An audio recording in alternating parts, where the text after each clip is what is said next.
एक विचार असा आहे की आपल्या शरीरातले 80% आजार हे औषधांच्या कमतरतेमुळे होत नाहीत, तर ते ऊर्जेच्या असंतुलनामुळे होतात.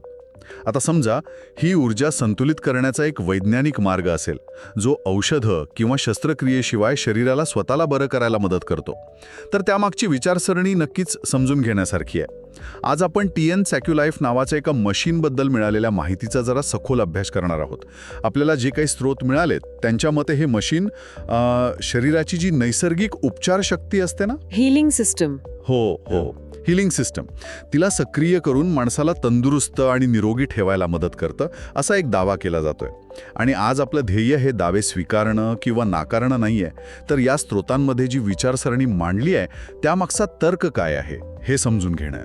त्या आरोग्याची व्याख्या रासायनिक संतुलन, ज्याला औषधं लागतात, अशी करण्याऐवजी जैविक विद्युत संतुलन अशी करतात, ज्याला ऊर्जा सुधारण्याची गरज आहे.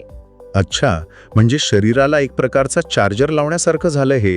हो, अगदी तसंच. ते या उपकरणाला मानवी शरीराचा चार्जर म्हणूनच सादर करतात. यात बरेच फायदे सांगितले आहेत, पण आज आपण फक्त त्यांची यादी नाही बघणार, तर त्यामागची मूळ संकल्पना आणि कार्यप्रणाली गटानुसार समजून घेऊया.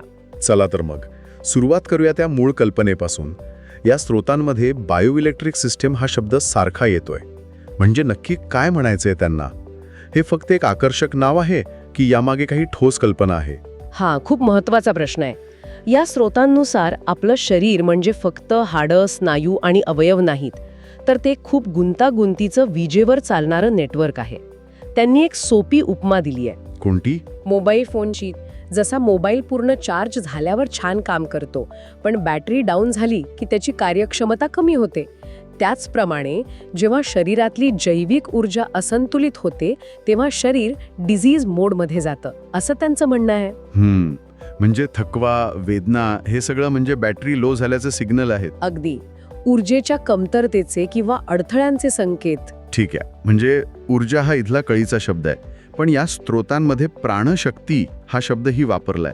मग ही तीच गोष्ट आहे का, की काही वेगळी संकल्पना आहे ही? स्रोत या दोन्ही गोष्टींना जोडतात. बायो इलेक्ट्रिसिटी ही झाली आधुनिक वैज्ञानिक परिभाषा, आणि प्राणशक्ती ही पारंपरिक संकल्पना. बरोबर. प्राणशक्ती म्हणजे शरीरात वाहणारी जीवन ऊर्जा.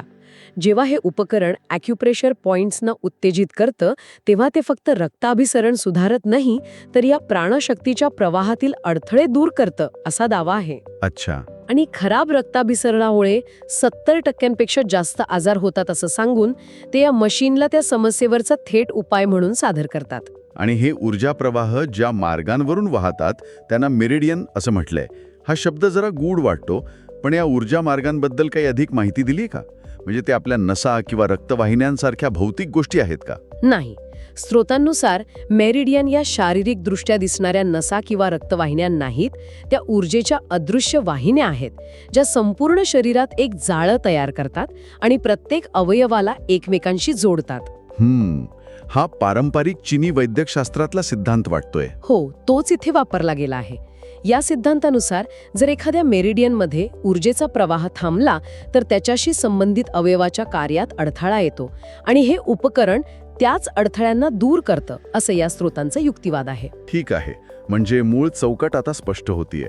शरीर एक इलेक्ट्रिकल ग्रेड आहे, मेरिडियन त्याच्या तारा आहेत आणि ऊर्जा ही वीज आहे. आता पाहूया की या स्रोतांच्या मते हे उपकरण एका टेक्निशियन प्रमाणे काम कसं करतं. सुरुवात करूया सर्वात सामान्य समस्येपासून, वेदना. हो, वेदना कमी करणे हा याचा एक मोठा फायदा सांगितला गेलाय. कंबरदुखी, सायटिका, गुडघेदुखी इतकंच नाही तर मायग्रेनपर्यंत अनेक प्रकारच्या वेदनांचा उल्लेख आहे. आणि याबद्दल काही उदाहरण दिलंय का? हो, स्रोतांमध्ये पुण्यातील एका IT इंजिनियरची केस स्टडी दिली आहे. त्यांना अनेक वर्षांपासून मानदुखी, तणाव आणि मायग्रेनचा त्रास होता. 30 दिवसांच्या थेरपीनंतर त्यांना लक्षणीय आराम मिळाला, असं त्यात नमूद केलंय. ही तर खूप मोठी गोष्ट आहे, पण हे काम कसं करतं?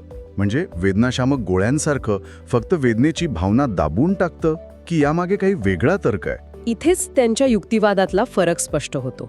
स्रोतांचा दावा आहे की हे उपकरण वेदनेच्या लक्षणांवर काम करत नाही, तर मग ते समस्येच्या मुळाशी जातं. त्यांच्या मते वेदनेचं मूळ कारण आहे नर्व एनर्जीचं असंतुलन. हे उपकरण विशिष्ट ॲक्युपॉइंट्सना सक्रिय करून मज्जासंस्थेला म्हणजे नर्वस सिस्टमला शांत करतं. अच्छा, म्हणजे वेदना फक्त तात्पुरती थांबत नाही तर मुळातून कमी होते. एक प्रकारचा नर्वस सिस्टम रिसेट. अगदी तोच शब्द त्यांनी वापरलाय. मज्जासंस्थेला शांत करण्याचा उल्लेख आलाच आहे, तर याचा थेट संबंध तणाव आणि झोपेशी नक्की जोडला गेला असणार. अगदी बरोबर.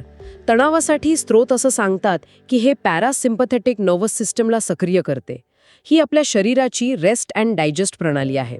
जेव्हा ती सक्रिय होते तेव्हा हृदयाचे ठोके संतुलित होतात, श्वास संथ होतो आणि मन शांत होतं. यालाच त्यांनी स्ट्रेस डिटॉक्स असेही म्हटलं आहे, बरोबर? हो, म्हणजे जसं आपण शरीर डिटॉक्स करतो तसंच मज्जासंस्थेतला तणाव बाहेर काढण्याची प्रक्रिया. आणि झोपेबद्दलची माहिती तर खूपच नाट्यमय वाटतीये.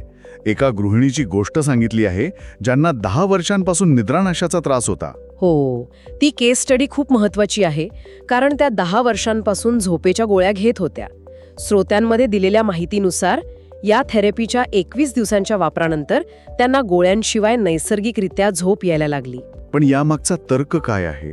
तर्क असा दिलाय की जेव्हा शरीरातला ऊर्जेचा प्रवाह संतुलित होतो आणि मज्जासंस्था शांत होते तेव्हा शरीर नैसर्गिकरित्या मेलाटॉनिन सारखे झोपेचे हॉर्मोन्स योग्य प्रमाणात तयार करू लागतं. अच्छा, म्हणजे बाहेरून झोप आणण्याऐवजी शरीराच्या आतच झोपेसाठी अनुकूल वातावरण तयार होतं. अगदी ठीक आहे, म्हणजे आत्तापर्यंतचा युक्तिवाद असा आहे की ऊर्जेचा प्रवाह सुधारल्याने मज्जासंस्था शांत होते, ज्यामुळे वेदना, तणाव आणि झोपेच्या समस्या सुधारतात. पण स्रोतांमधले दावे इथेच थांबत नाहीत. ते शरीराच्या अंतर्गत प्रणालींपर्यंत पोहोचतात. उदाहरणार्थ चयापचय म्हणजे मेटाबॉलिझम आणि वजन कमी करणे. हो, आणि इथे ते या ऊर्जेच्या संकल्पनेला शरीरातील रासायनिक प्रक्रियेशी जोडतात. स्रोतांचा दावा आहे की हे मशीन थेट पेशींच्या स्तरावर म्हणजे सेल्युलर लेव्हलवर काम करून चयापचय क्रिया वाढवतं, ज्यामुळे चरबी जाळण्याची प्रक्रिया, फॅट बर्निंग प्रोसेस वेगवान होते. बरोबर. पण ते याला फक्त वजन कमी करण्यापुरतं मर्यादित ठेवत नाहीत. मग ते याला कशाशी जोडतात? डिटॉक्सिफिकेशनशी, म्हणजे शरीरातले विषारी घटक बाहेर काढण्याच्या प्रक्रियेशी. आजच्या जीवनशैलीत जंक फूड, प्रदूषण यामुळे शरीरात जे टॉक्झिन जमा होतात ते बाहेर काढण्यावर भर दिला जातो. पोट साफ तर सर्व रोग माफ, हा विचार इथे परत येतोय. अगदी. त्यांच्या मते जेव्हा चयापचय वाढतो आणि शरीर आतून स्वच्छ होतं तेव्हा वजन कमी होणं हा त्याचा एक नैसर्गिक परिणाम असतो. हे झालं शरीराचा कचरा व्यवस्थापनाबद्दल. पण शरीराच्या संदेशवहन प्रणालीबद्दल काय? म्हणजे आपल्या हार्मोन्स. मज्जासंस्थेवरून थेट हार्मोनल संतुलनावर येणं ही एक मोठी उडी वाटते. स्रोत हा संबंध कसा स्पष्ट करतात? तुमचा मुद्दा अगदी योग्य आहे. हे कनेक्शन समजून घेण्यासाठी आपल्याला पुन्हा मेरिडियनच्या संकल्पनेकडे जावं लागेल. स्रोतांनुसार प्रत्येक प्रमुख हॉर्मोनल ग्रंथी जसे की थायरॉइड, पिट्युटरी किंवा स्त्रिया आणि पुरुषांमधल्या प्रजनन ग्रंथी, हो, या सगळ्या कोणत्या ना कोणत्या विशिष्ट मेरिडियनशी जोडलेल्या असतात. त्यांचा युक्तिवाद असा आहे की जेव्हा त्या मेरिडियनमधला ऊर्जेचा प्रवाह सुधारतो तेव्हा त्या ग्रंथीचं कार्य सुधारतं आणि त्यामुळे हॉर्मोन्सचं उत्पादन आणि संतुलन नैसर्गिकरित्या पूर्ववत होतं. आणि त्यांनी काही विशिष्ट समस्यांचा उल्लेख केला आहे का? म्हणजे PCOD किंवा थायरॉइड सारख्या? हो, स्रोतांमध्ये याचा अगदी स्पष्ट उल्लेख आहे. स्त्रियांमध्ये PCOD, PCOS, थायरॉइड आणि मासिक पाळीतल्या वेदना, तर पुरुषांमध्ये इरेक्टाईल डिस्फंक्शन सारख्या समस्यांवर हे उपयुक्त असल्याचा दावा केला आहे. म्हणजे मूळ कल्पना हीच आहे की हॉर्मोनल समस्या या त्या अवयवात नसून त्या अवयवापर्यंत पोहोचणाऱ्या ऊर्जा प्रवाहातील अडथळ्यामुळे होतात. बरोबर. आणि मग ह्याच तर्काने ते प्रतिकारशक्तीपर्यंत पोहोचतात, म्हणजे शरीराची संरक्षण प्रणाली. अगदी. तर्क तोच आहे. त्यांच्या दाव्यानुसार ऊर्जेचा प्रवाह सुधारल्याने शरीरातील लाल आणि पांढऱ्या रक्तपेशींच्या उत्पादनाला चालना मिळते. आणि या पेशी आपल्या प्रतिकारशक्तीचा कणा आहेत की नाही? हो, अर्थातच.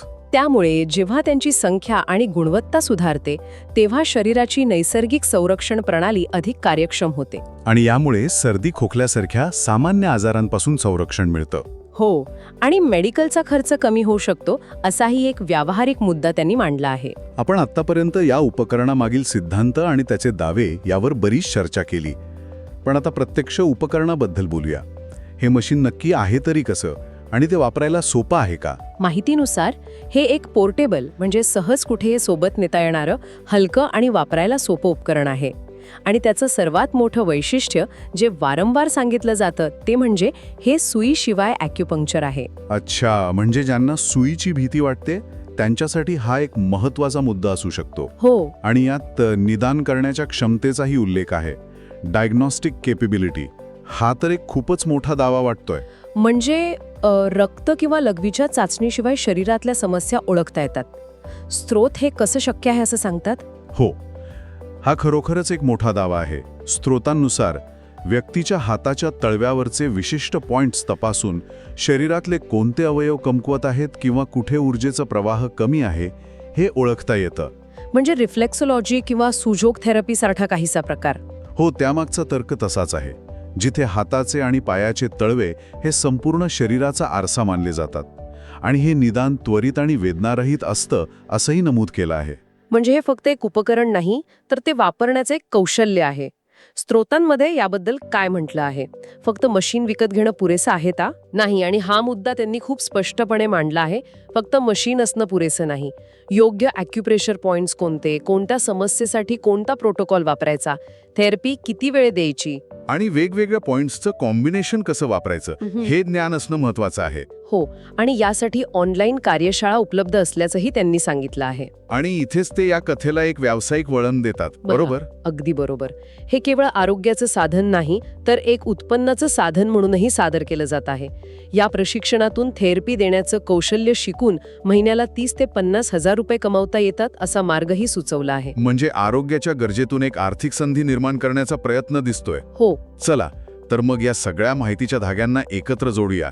या स्त्रोतांमधून समोर येणारं अंतिम चित्र काय आहे? या सगळ्याचा अर्थ काय काढायचा? माहितीचा सार असा आहे की TENS AccuLife मशीनला केवळ एखाद्या विशिष्ट लक्षणावरचा तात्पुरता उपचार म्हणून सादर केलेला नाहीये.